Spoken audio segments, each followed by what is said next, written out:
Hello everyone, Bashar here. The fusion for the Easter has been announced, and it's legendary from the Skinwalker faction called Razelvarg. So he is a rabbit with a wolf's head mounted on his shoulder. He looks pretty badass actually. And let's take a look at his kit.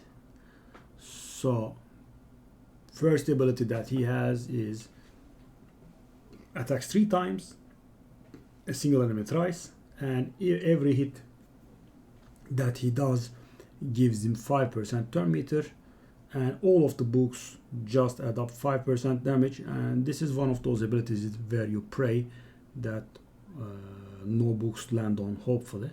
Right, this is bad. So these books can definitely be saved here. Next up we have Knight of the Rabbit. On a 4 turn cooldown, gets booked down to 3, attacks everything, attacks all enemies, has a when booked 100% chance of putting up a leech debuff, and the champion gets healed for 10% of his HP for every single buff placed.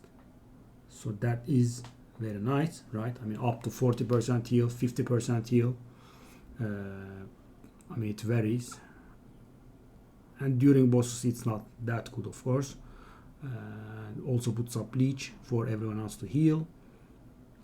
And the last ability gets booked down to 3 turns again. So he places a 30% increased speed buff and a 50% increased accuracy buff on everyone before attacking. So he will get the 50% attack accuracy buff and attack. Of course that doesn't have too much meaning because the ability does not apply a debuff, so what would be the point of applying the buff before attacking? That's interesting. Gets booked down to 3 turns again. The other books are for damage, and finally we have this passive that's interesting. So every single speed buff this guy places gives him 5 speed up to 100.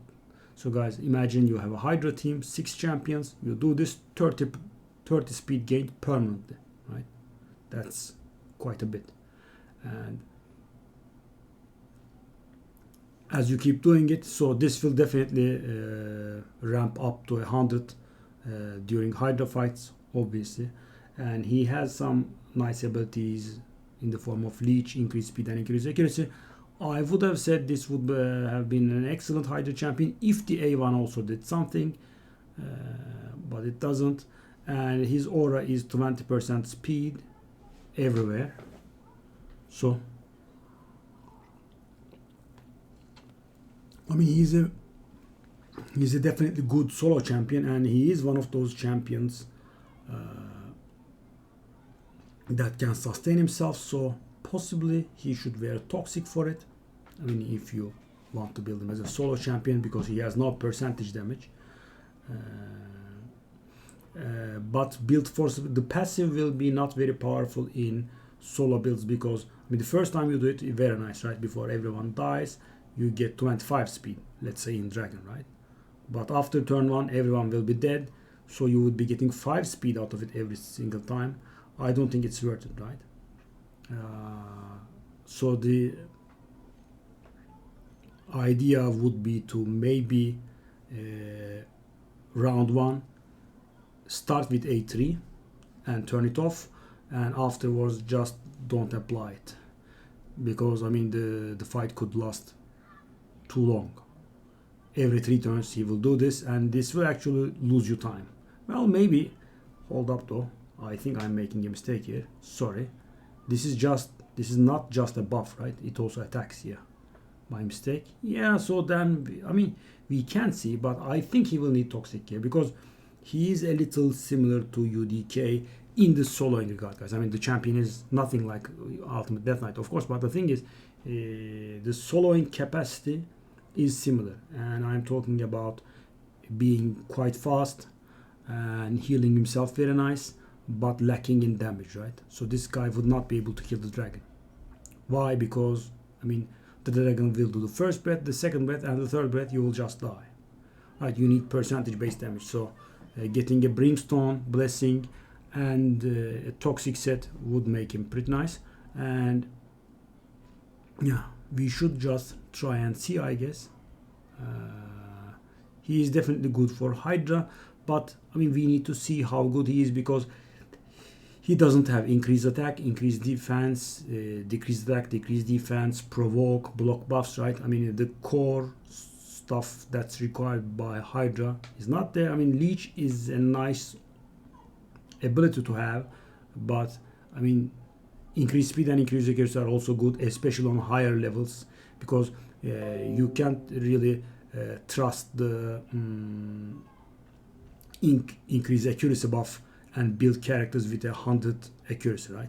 But on higher difficulties, on brutal and nightmare, maybe you can build your characters with like 200 250 accuracy, and you can trust this guy, because the thing is, even though his buff lasts for 2 turns, I mean the ability is unmatched, so he will go like to 300 350s. I mean it will depend on how you gear him, but he will be very fast, and he will actually probably play at a 3-to-2 ratio or something, and this buff can always stay up.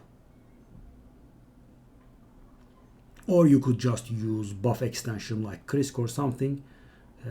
So I am curious about his Hydra and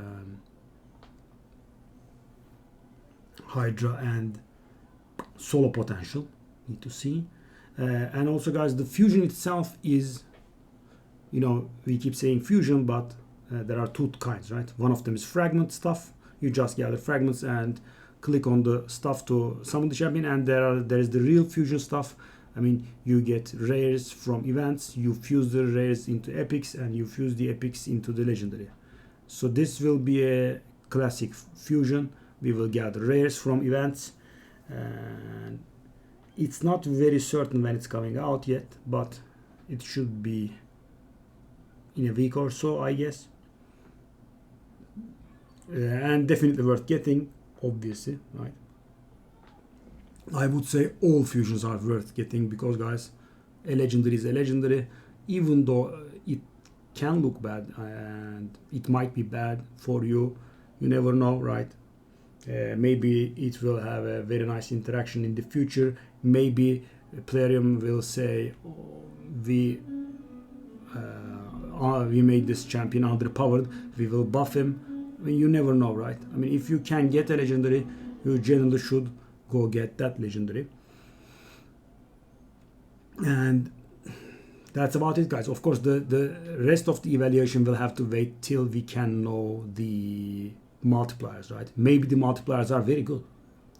Could be. I mean, he has 2 AoEs and 1 3-hit, so he would be good for upcoming, I mean, improving accounts for Fire Knight, for example, definitely, right?